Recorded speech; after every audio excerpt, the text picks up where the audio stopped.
The other thing I wanted to talk about is making clip-in masks. So let's suppose I don't want to see all of these triangles like this, and I only need to see the things bounded by this square. So I go to M, then I click like this, then I press in shift like this. I'm selected, then I'll select the whole thing, and I click the right mouse by choosing make clip-in mask like this, and everything is gone. It's not like totally gone. I can release it by using the right mouse, then clicking release clip-in mask. In this case, undo this move by clicking Control Z to have that awesome background again.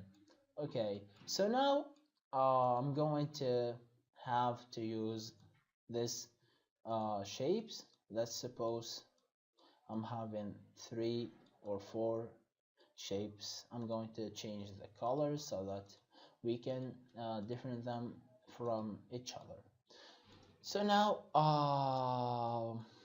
let's suppose I want to have this blue square to be on top. So what should I do? I click on the right mouse, choose arrange, then bring to front. And as you remark, there are keyboard shortcuts here for you to use.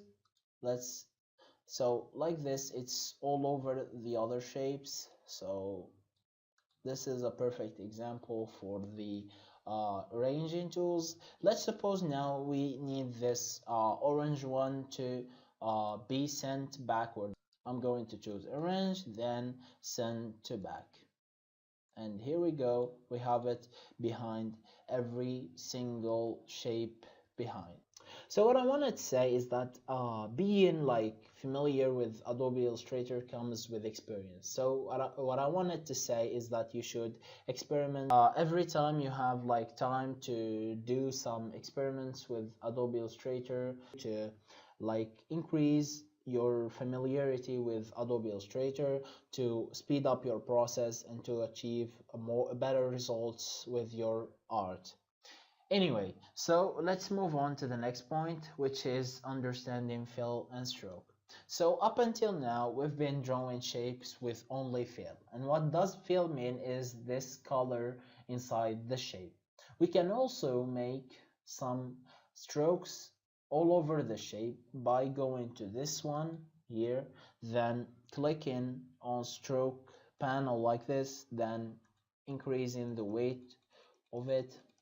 So here we go, we have a perfect example for having a fill and stroke shape. So let's suppose I want to change the color of this shape. For example, I want to change the fill. I'm going to double click here, then I'm going to choose from this different colors. I'm going to choose this green. The shape wasn't selected, so I'm going to repeat that again. I'm going to choose like this, then go. Okay, let's suppose I want to have a red stroke. I'm going to select this one, double click, then going like this, and ta-da, I have these two. Just for saying, I have the hex code here.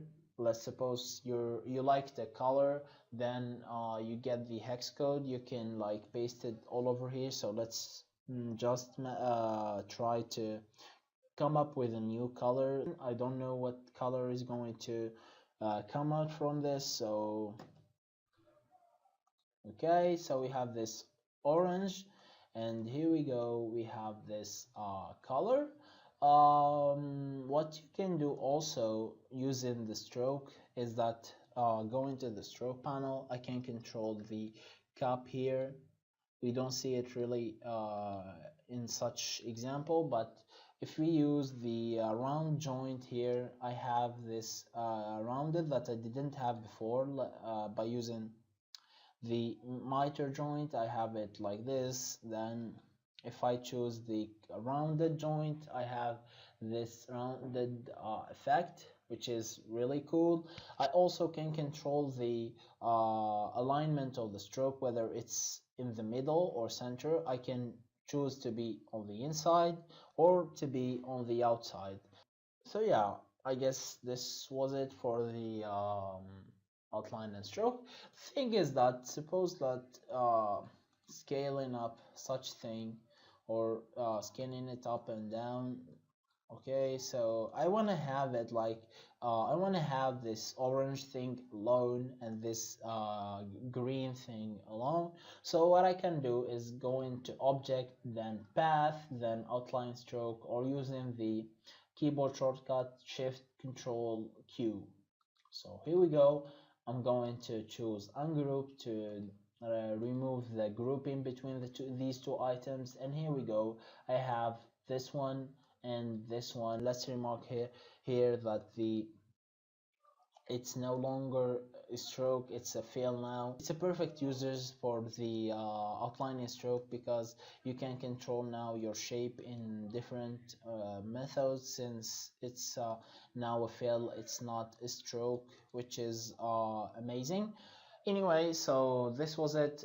Today we learned a lot of things. There are plenty of other usages of the object menu that I highly recommend for you to experiment with. It's impossible for me to apply everything here, but I'm down for any questions. Me, like if you need any help or something, I'm here to help. Comment down or hit me up on social media. Don't forget to subscribe to the channel, follow me on social media again, and share this with your friends, colleagues, family. I really appreciate it, people. Thank you. Yeah, goodbye. See you in a later episode.